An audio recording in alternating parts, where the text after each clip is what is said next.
Flamengo humilha Corinthians e destrói no Maracanã, 4-0.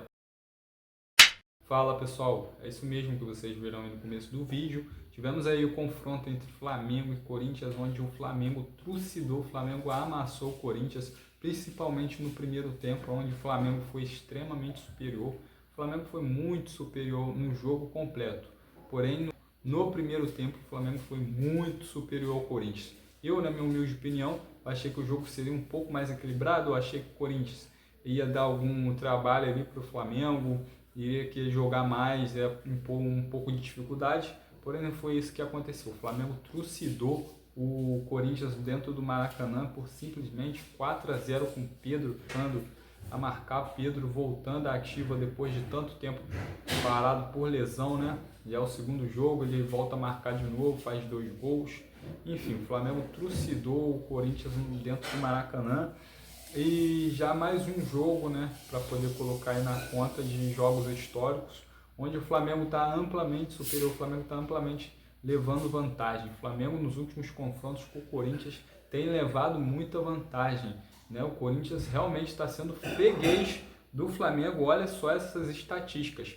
O Yuri Alberto foi encostar na bola no primeiro tempo, aos 15 minutos do primeiro tempo, foi quando o Yuri Alberto conseguiu tocar na bola pela primeira vez. Aos 15 minutos do primeiro tempo, realmente foi um massacre. O Flamengo estava dominando a partida completamente, deixando o Corinthians completamente recuado, e foi um massacre, realmente. Foi um esculacho ali no jogo, né? As estatísticas mostram isso também. Tivemos 17 chutes do Flamengo contra 8 chutes do Corinthians. O Flamengo chutou 17 vezes, sendo dessas 17 vezes, o Flamengo conseguiu acertar 6 chutes ao gol. O Flamengo conseguiu chutar 6 vezes certo ao gol, enquanto o Corinthians chutou apenas 2 vezes em direção ao gol, né? Apenas 2 vezes. E desses 6 chutes que o Flamengo deu a gol, 4 deles foram gols, né? 4 deles foram convertidos em gols. Contando aí também com o pênalti, com o chute de pênalti do Pedro. O Flamengo teve 54% de posse de bola. O Corinthians teve 46%, conseguiu equilibrar. Dentro do primeiro tempo mesmo, o Corinthians conseguiu ali equilibrar um pouco, né? O Flamengo chegou a ter 76%, se eu não estou enganado, 76% de posse de bola.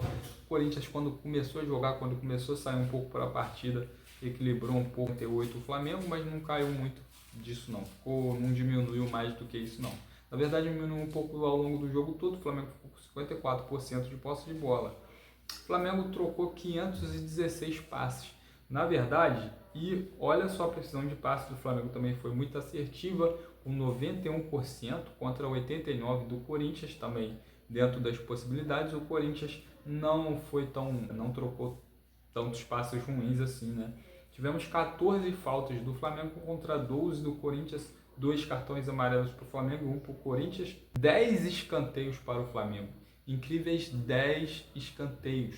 É muito escanteio. 10. O Corinthians teve um total de 3 escanteios. O que falar do Memphis Depay? Saiu ali na partida, no primeiro tempo mesmo. E eu vou falar minha opinião sincera. Para mim, o Memphis meteu um migué ali, deu um miguezinho, porque ele já sabia que o jogo ia ser uma sacolada, ele já sabia que o Flamengo ia amassar o Corinthians.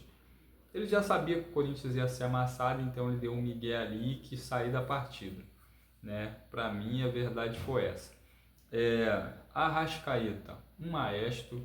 O que dizer também daquela jogada do Pedro ali, onde ele poderia, com certeza, se ele tivesse feito aquele gol, com certeza seria Puskás. Eu não tenho dúvidas de que se o Pedro tivesse convertido aquele gol, né, que o Hugo Neneca acabou defendendo, o Pedro com certeza teria ganhado o Puskás, o prêmio Puskás, porque foi uma bela jogada. Quando eu vi eu estava ali assistindo o jogo, quando eu vi aquela jogada, logo lembrei do gol do Neymar, onde ele ganhou o Puskás. Foi parecido, até a tabelinha sensacional.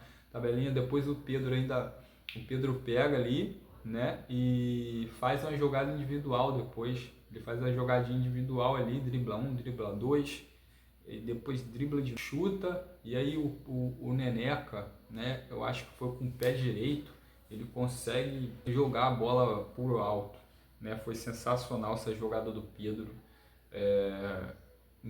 Nota 10 para o Pedro nessa partida de hoje, porque ele retornou, fez 2 gols e jogou muita bola, né? Nota 10 também para o Arrascaeta, maestro.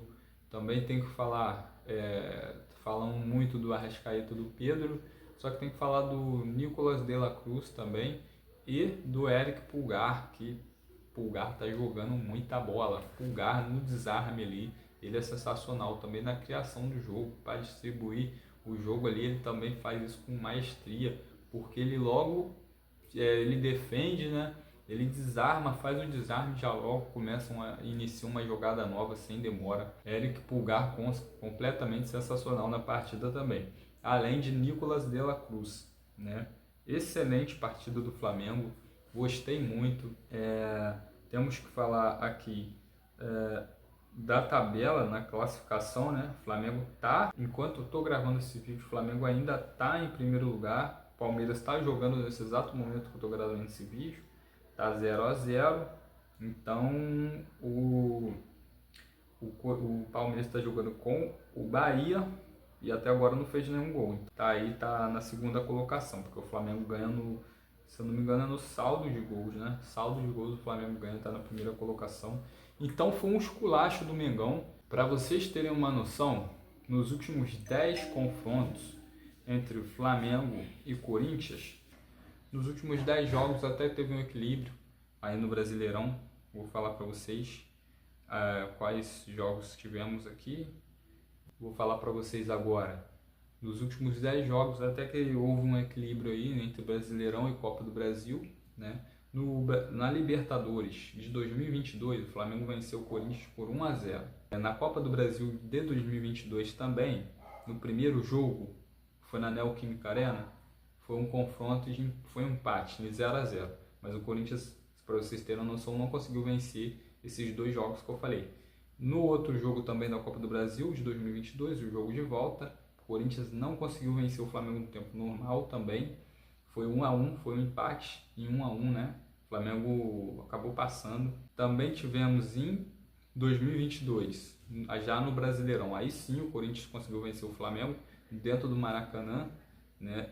Foi o primeiro jogo do Brasileirão em 2022. Aí já tivemos Flamengo 1-0. Vamos Brasileirão 2023. Brasileirão 2023, no primeiro turno, o Flamengo venceu o Corinthians por 1-0. No segundo turno, o Corinthians conseguiu empatar com o Flamengo na Neoquímica Arena por 1-1.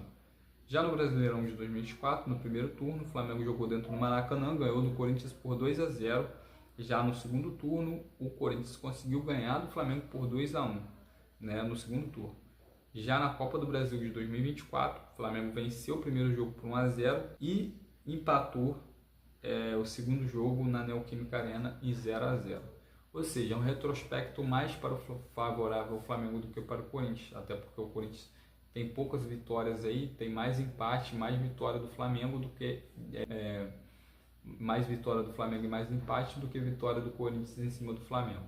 Mas deixa qualquer comentário aí, comenta aí o que você achou dessa surra que o Flamengo deu no Corinthians novamente e o que você espera do Flamengo nessa temporada. Comenta aí, deixa qualquer comentário aí, porque o seu comentário é muito importante aqui no YouTube, para o YouTube entender que o nosso vídeo é relevante e para que a gente possa estar crescendo aqui no canal.